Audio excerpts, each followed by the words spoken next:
Como nós combinamos, vamos falar sobre variação linguística, que é um assunto que nós vimos que tem muito no nosso conteúdo do livro 1, tá? Primeiro, a gente precisa relembrar o que é essa variação linguística, tá? No nosso livro, a gente tem como conceito que é as formas como a nossa língua portuguesa é apresentada. E isso vai de acordo com a nossa cultura, com a nossa região, com a nossa história. Primeiro, precisamos distinguir língua e fala. Existe uma diferença. A língua é o nosso vocábulo, é aquilo que a lei permite, é aquilo que está estipulado no nosso país, é aquilo que está na nossa gramática.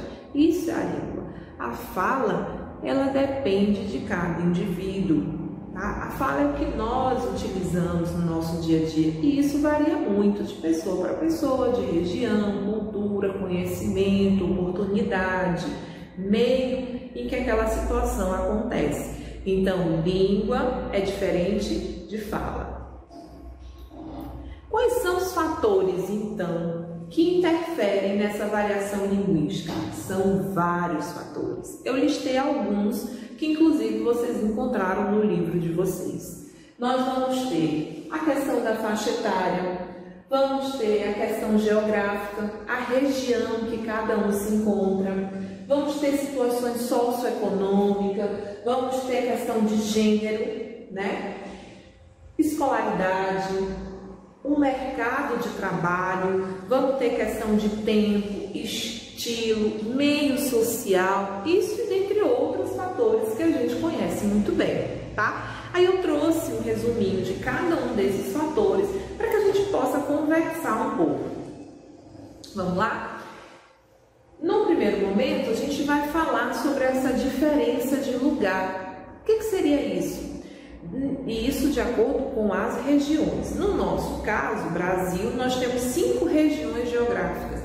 Cada região possui uma característica, um jeito de falar. E aí a gente tem como exemplo a questão do pão, né? O mesmo pão francês que a gente conhece aqui, ele ganha várias nomenclaturas de acordo com cada região do Brasil que a gente conhece, certo? Outro fator que influencia muito é a classe social. E aí a gente coloca que são os grupos sociais envolvidos. O que é isso? É o meio social que eu pertenço. Existe uma maneira de falar diferente para cada grupo social que eu me encontro. Outro fator muito importante é a questão do estilo informal e formal. O que seriam esses estilos? A gente vai conhecer na nossa gramática padrões, né? Que é a questão do coloquial. O que é o coloquial? É o meu discurso, é a minha oralidade. Eu falo de um jeito. E a norma culta é o padrão que eu preciso para que o meu texto seja escrito, tá? Então eu posso colocar lá: estou muito doente, estou muito feliz. Isso seria o quê? De acordo com as normas cultas. Mas como é que eu falo isso? Estou muito doente. Estou muito alegre, estou muito triste, estou com muita saudade. Eu posso falar de maneira diferente, mas eu devo e sei como eu tenho que escrever, né? A gente tem muito isso na nossa oralidade. Então, a forma coloquial é a forma como a gente escolhe falar, né? E a gente fala, às vezes, por meio, a gente não se policia tanto como a gente deveria, certo?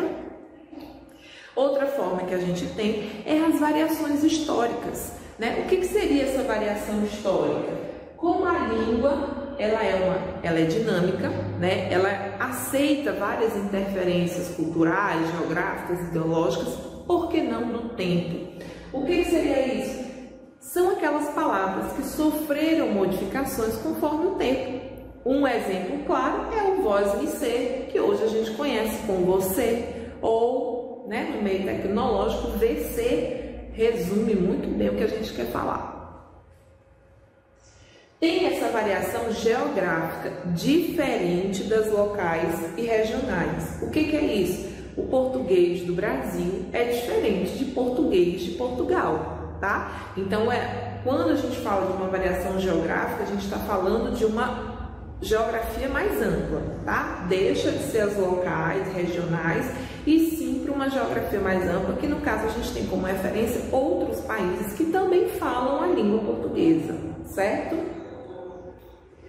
E a gente tem também a variação socioeconômica. O que é essa variação socioeconômica? São aquelas palavras, são aqueles termos que são típicos de um grupo, né? São típicos de um grupo de médicos, tipos de grupos de advogado, tipos de grupos de professores, né? São os termos mais técnicos, são os termos de grupos específicos, tá? Isso a gente tem a questão socioeconômica.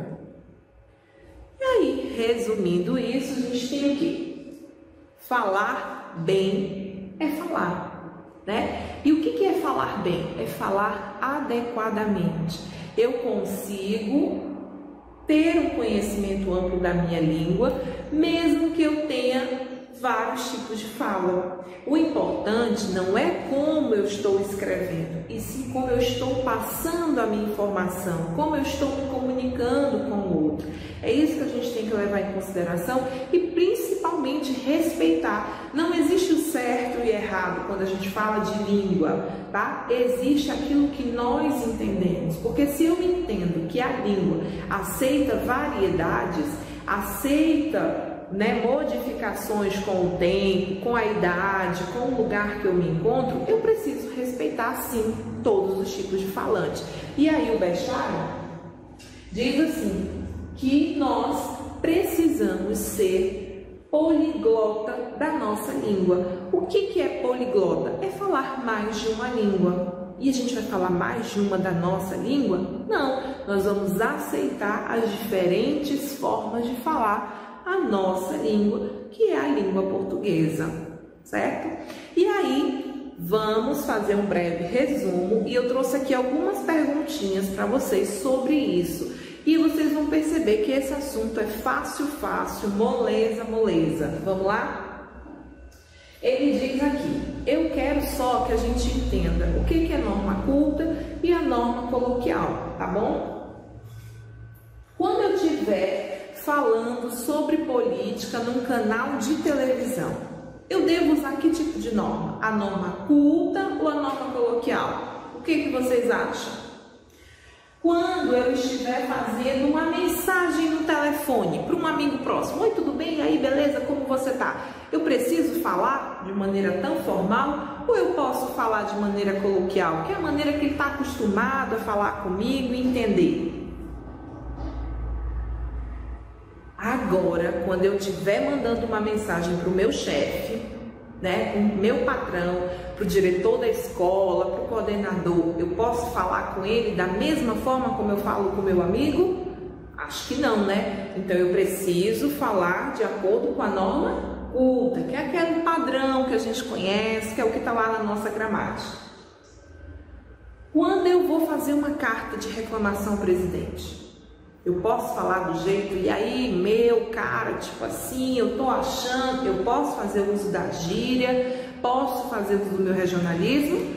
Não, né, gente? Eu preciso copiar de maneira culta, né, da maneira padrão, conhecido pela gramática. Quando eu estiver conversando com meus amigos lá na praça, no shopping, quando tudo isso acabar e a gente se reencontrar, a gente pode relaxar e falar da maneira coloquial, né? Quando a gente estiver fazendo um debate na sala de aula, em um auditório, em qualquer lugar que você esteja para defender a sua ideia, o que a gente tem que usar? Coloquial ou a norma culta? Acertou quem acha que vai com a norma culta, tá? Viu? Outras. Quando eu estiver mandando uma mensagem para minha irmã, avisando ela, ei, tá na hora do lanche, passa lá na padaria e compra um pãozinho. Maneira coloquial, certo? Um bilhete para a diretora, dizendo que você está morrendo de saudade das nossas aulas e quer logo que isso tudo acabe. Vamos escrever da maneira mais culta possível, tá, gente? Vamos lá? E na redação? Na redação da professora Érica, na redação da professora Larissa, como é que a gente vai escrever? Sempre de maneira culta. tá? Então, são situações que acontecem no nosso dia a dia, que por mais que a gente entenda e às vezes a gente confunde, né? A gente acaba escrevendo como a gente fala, a gente precisa tomar cuidado.